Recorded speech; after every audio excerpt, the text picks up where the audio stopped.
जय भोले की हर हर महादेव बम बम भोले। आज मैं आपको सुख सागर छठे स्कंद का 14वां अध्याय सुना रही हूँ। सुनी। वृत्तासुर का सुनहु अब पूर्व जन्म वृत्तांत, चित्रकेतु के शोक की वार्ता उघोपांत। सुनी। राजा परीक्षित पूछने लगे, हे ब्राह्मण, रजोगुण और तमोगुण स्वभाव वाले उस वृत्तासुर दानव की भगवान कृष्ण में ऐसी भक्ति कैसे हुई?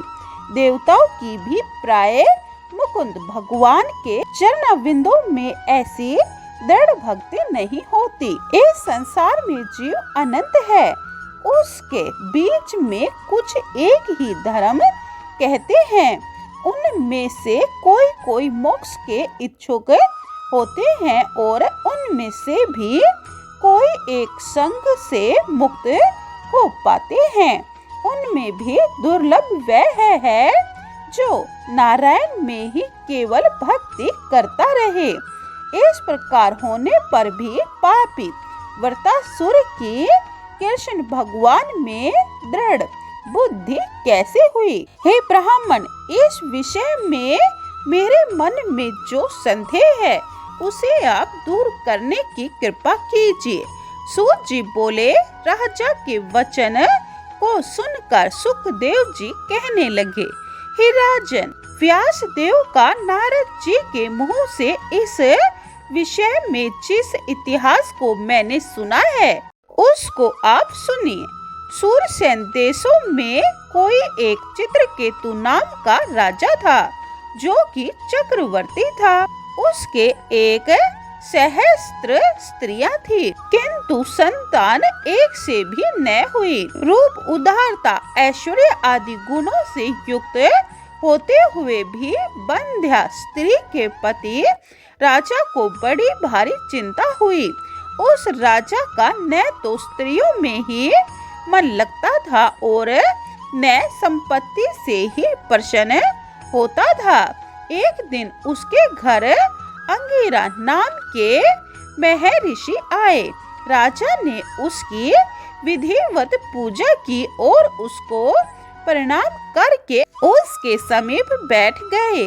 महर्षि अंगिरा बोले, मंत्री आदि 7 राज्य के अंगों में तो कोई खराबी नहीं है। राजा प्रधानमंत्री आदि के ऊपर राज्य कार्य का भार को छोड़कर राज्य सुख पाता रहता है। हे राजन, पट रानियां, पुत्र, अमात्य, प्रजा, सेवा आदि तो तुम्हारे वश में न। जिसका मन अपने वश में होता है उसके सभी लोग वश में हो जाते हैं। मैं तुम्हारे मुख को चिंता के मारे सूखा हुआ कुम्हलाया सा देख रहा हूँ। इस प्रकार राजा उनके वचन सुनकर संतान की कामना करता हुआ महर्षि अंगिरा से प्रार्थना करने लगा, हे मुने, आपको कोई ऐसी बात नहीं है जो कि मालूम न होवे, किंतु फिर भी आपने मुझसे पूछा है, इसीलिए मैं आपसे कहता हूँ। लोकपाल भी जिन संपत्तियों को चाहते रहते हैं वह सर्व संपत्ति यहाँ भरी पड़ी है, किंतु वे बिन पुत्र के सुख कारक नहीं हो रही है। इसीलिए पुरखाओं के साथ जिस प्रकार नरक में मेरा उद्धार हो जाए वह कृपा कीजिए। श्री सुखदेव जी बोले। इस प्रकार राजा से प्रार्थना किए जाने पर मुनि अंगिरा जी ने चरु रंधवा कर त्वष्टा देवता का यज्ञ कराया। तब उस यज्ञ से बचा हुआ चरु यानी खीर लेकर सब स्त्रियों में से बड़ी स्त्री, जिसका की नाम कर्तधुति था, दे दिया। मुनि उनसे बोले, हे नृप, हर्ष और शोक देने वाला तुम्हारे एक पुत्र होगा। ऐसा कहकर वह चल दिए। उस पट रानी के चरु खाने से गर्भ स्थिर हो गया और वह प्रतिदिन शुक्ल पक्ष के चंद्रमा की भांति बढ़ने लगा। फिर समय आ जाने पर उसके एक राजकुमार उत्पन्न हुआ। तब प्रसन्न होकर और स्नान करके राजा ने ब्राह्मणों से कुमार का जात कर्म संस्कार कराया और उनको दक्षिणा में सुवर्ण ग्राम, घोड़े, हाथी और 6 अरब गायें दी। ब्राह्मणों के अतिरिक्त अन्य लोगों को भी खूब धन दिया। प्रतिदिन राजा और रानी का उस बालक में बड़ा प्रेम बढ़ने लगा। यह देखकर अन्य सौतेली रानी के बड़ा भारी पुत्र ढा हुआ। अब राजा चित्रकेतु का अत्यंत प्रेम कृतघुति रानी में हो गया। अन्य रानियों में से उसका प्रेम हट गया। वे स्त्रियां रानी के अनादर के कारण अपने को बड़ी कोसने लगी। हाय, बिना संतान वाली निपुती स्त्री को अधिकार है। राजा ने हमारा बड़ा तिरस्कार कर रखा है। अब हमारा कुछ भी मान नहीं हो रहा है। हम बड़े ही अभागी हैं। इस प्रकार सोध की पुत्र संपत्ति को देखकर पुत्र पर जलती हुई उन सब रानियों ने मिलकर दुष्ट बुद्धि से कुमार के लिए जहर दे दिया। कृतघुति ने सब स्त्रियों के इस कर्म को न जाना और बालक तो सो ही गया है। यह देख करके वह कामकाज में लग गई।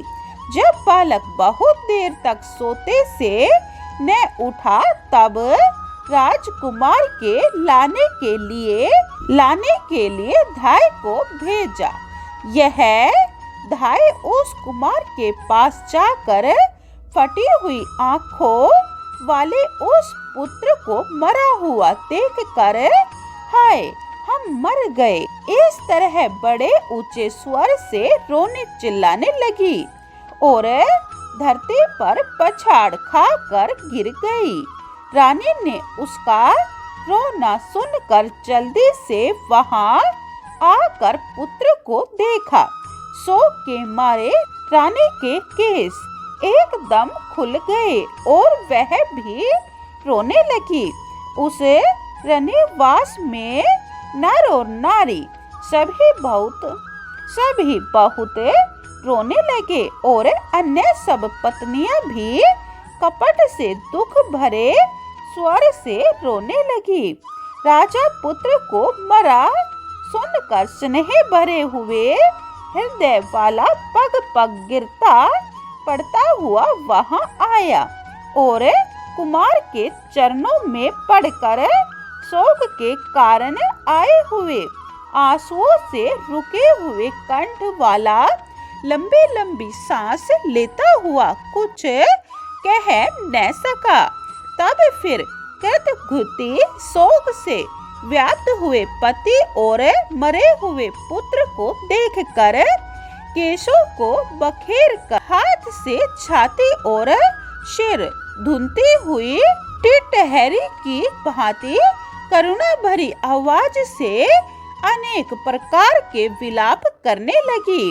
अहो विधाता, तुम बड़े मूर्ख हो जो कि वृद्धि जीते रहे और उसके सामने बालक मर जाए। यह तो बड़ी ही अनुचित बात है। तुम केवल प्रजाओं के शत्रु हो। यह कर्म और नियम तुम्हारा उचित नहीं है।